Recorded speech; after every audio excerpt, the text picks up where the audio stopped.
सरदार लतीफ खोसा साहब ने प्रोग्राम के हिस्से में हमें ज्वाइन किया। बहुत शुक्रिया खोसा साहब हमें ज्वाइन करने के लिए। आज जो पार्लियामेंट ने ये पूरी करारदाद के जरिए मुस्तरद कर दिया है कि जी पैसे नहीं दिए जाएंगे, हालांकि सुप्रीम कोर्ट के डायरेक्ट ऑर्डर्स थे कि स्टेट बैंक ऑफ पाकिस्तान पैसे रिलीज करे, तो उन्होंने पैसे एलोकेट कर लिए थे, रिलीज नहीं किए थे। अब क्या होगा सर, इसके आगे कानूनी रिपरकशंस क्या होंगे? क्योंकि अभी तक हमने देखा है कि जो मामला है बिल्कुल बंद गली में है। अब क्या कोई तौहीन अदालत या तौहीन की तरफ जाता हुआ मामला दिखाई दे रहा है, और अगर होगा तो कौन होगा उसकी सबसे पहला उसकी लाइन में?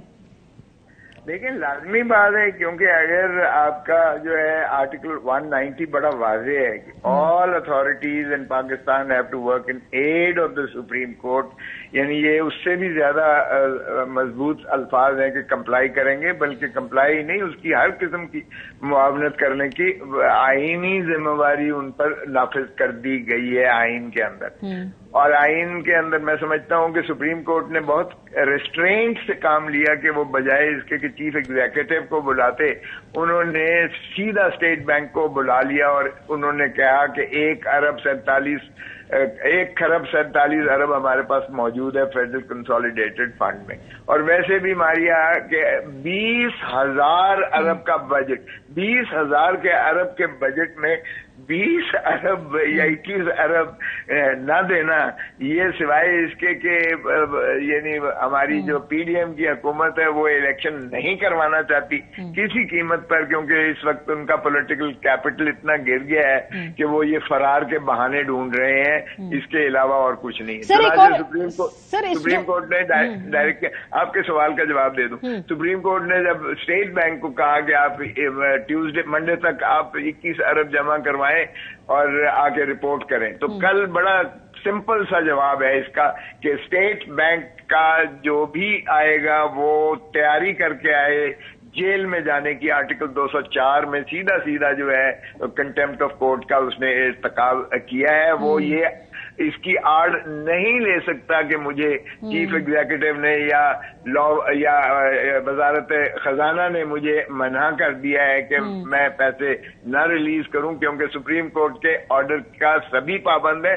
और ये सुप्रीम कोर्ट का ऑर्डर सिर्फ नहीं है हमारी, ये आर्टिकल 220 का बड़ा क्लियर मैंडेट है कि ये जो डिमांड होगी, डिमांड की उन्होंने रिक्वेस्ट नहीं की थी इलेक्शन कमीशन ऑफ पाकिस्तान ने कि हमें इतना जो है पैसे की जरूरत है इलेक्शन के इनकाद के लिए, तो 21 अरब का ये इलेक्शन कमीशन का जो आईनी मैंडेट था उसके ताबे है। लेकिन खोसा साहब अब बात 21 अरब रुपए की नहीं है, ये पीनट्स रकम होती है रियासत के लिए। अब मसला इससे बढ़ के है। अब जैसे आपने कहा कल स्टेट बैंक के रिप्रेजेंटेटिव को जो भी होगा जेल जाने के लिए तैयार रखना होगा, तो हुकूमत तो सर इसके लिए तैयार है। वो कहते हैं कि आप एक शख्स को जेल भेजेंगे, हम रिप्लेस कर देंगे, कोई और आ जाएगा। स्टेट बैंक के गवर्नर को की बात हो, वजीर खजाना की बात हो, वजीर आजम की बात हो, कितने वजीर आजम हटाएंगे, कितने वजीर खजाना हटाएंगे, हम बार बार वो जाएंगे, उनकी जगह कोई और आ जाएगा। तो ये तो मारिया हमने भी कोशिश की थी, जब हमने कहा था कि ओवर माई डेड बॉडी खत नहीं लिखेंगे हम। यूसुफ रजा गिलानी साहब को जब सुप्रीम कोर्ट ने तलब किया था तो उस वक्त हमने यही मौक़िफ़ लेने की कोशिश की थी और हमने कहा था कि सदर पाकिस्तान को इस्तिस्ना है, हम नहीं लिखेंगे। तो हमने न सिर्फ वजीर आजम को सजा करवाई थी सुप्रीम कोर्ट से, न सिर्फ उनको वजारत उज़्मा से सुबुकदोश होना पड़ा था, बल्कि उनको जो है 5 साल की उनको वो नाअहली भी हुई थी। और मोहतरम नवाज शरीफ साहब काला कोट पहन कर आए थे और कहा था नीचे उतरो, बनाना रिपब्लिक नहीं बनने देंगे, हम सुप्रीम कोर्ट की तस्दीक नहीं होने देंगे। तो आज देखेंगे इसमें ये फिर तैयार हो जाए, अगर दूसरों के लिए हमारे लिए या वो ये एक बनाया था उन्होंने गड्ढा खोदा था तो आज उसमें गिरेंगे। और राना सनाउल्लाह ने तो बाहर आज जो खुला नंगा कह दिया है, फितना भी कहा उन्होंने।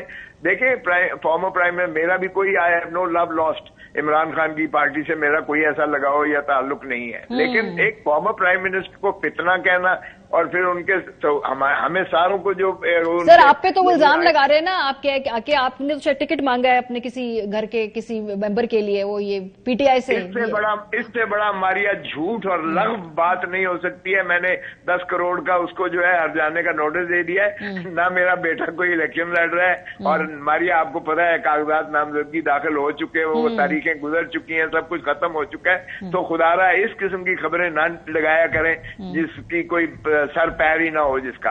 इसलिए ये तो आप छोड़ दें बात। लेकिन बात यह है कि अगर आपने इलेक्शन नहीं करवाना, और आर्टिकल जो है क्या किसी एक शख्स ने कहा है कि 90 दिन का जो है कद ग्रहण आइन में नहीं लगाया गया, 90 दिन के अंदर इलेक्शन नहीं करवाने, बाकी सारी चीजें तो फरोई है।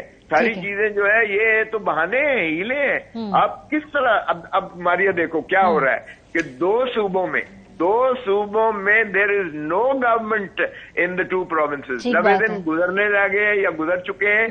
90 दिन के अंदर आपने अवाम को उनकी हक के हकमियत से और उनके हक के वोट से 2 सूबों को महरूम कर दिया है। आइन की आपने धज्जियां उड़ा सर वो कहते हैं आर्टिकल 224A के तहत उनके पास प्रोविजन है, वो कैरी ऑन कर सकते हैं। ये भी कहकर गए हैं कंवर दिलशाद साहब जो कि केयर टेकर सेटअप का हिस्सा, वो कह रहे हैं हमारे पास आईनी प्रोविजन होगी टू कंटिन्यू। क्या प्रोविजन है आप बताएं ना मुझे। 90 दिन के अंदर इलेक्शंस करवाना थे, 90 दिन के लिए केयर टेकर्स थे। केयर टेकर्स को आप जबरी अगर आप एक्सटेंड करेंगे तो वो गैर आईनी होगा।